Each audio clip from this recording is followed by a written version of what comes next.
রিশাদ হোসেন, যার নাম না বললে আজকে নয়।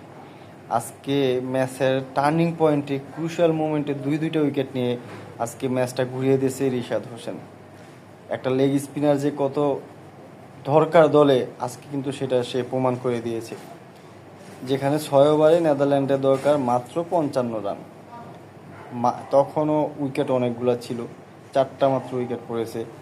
এবং সেট ব্যাটসম্যান, মারমুখী ব্যাটসম্যান, হিটিং ব্যাটসম্যান, নেদারল্যান্ডসের সেরা ব্যাটসম্যান বলা চলে অ্যাঙ্গেল ব্রেসেট, সে মানে মারমুখী আক্রমণাত্মকভাবে ব্যাটিং করতেছিল, তাকেই ফিরিয়ে দিল রিশাদ হোসেন। কি অসাধারণ ডেলিভারি! তারপরে নামলো অলরাউন্ডার ডিলিট, তার প্রথম বলে তাকে স্টাম্পিংয়ে ফিরিয়ে দিল। এখানে আসলে ম্যাচটা আমরা জিতে গেছি। হ্যাঁ, না হলে হয়তো ম্যাচটা আমাদের বের করতে অনেক কষ্ট হয়ে যেত, হয়তো আমরা হেরে যেতাম।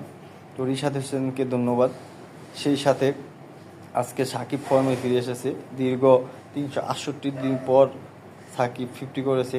অভিনন্দন সাকিব আল হাসান। সাকিব আসলে বাংলাদেশের সেরা, মানে বিশ্বের সেরা অলরাউন্ডার। তার এই ফর্মে ফেরাটা বিশ্বকাপে দরকার ছিল। আশা করি বোলিংয়েও সে ফর্মে ফিরে আসবে সামনে ম্যাচ থেকে।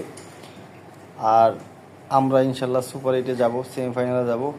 কিন্তু আমাদের ওপেনিং ব্যাটসম্যান, টপ অর্ডার ব্যাটসম্যানদের আরও দায়িত্ব নিয়ে আরও ভালো করে শুরু করতে হবে। তাদের জন্য সবাই আরও দোয়া করবেন।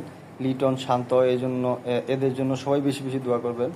আগামীকাল শুক্রবার, জুমার দিন, এই দিনে সবাই বেশি বেশি দোয়া করবেন, যাতে তারা আবার সামনে এসে রানে ফিরে আসতে পারে।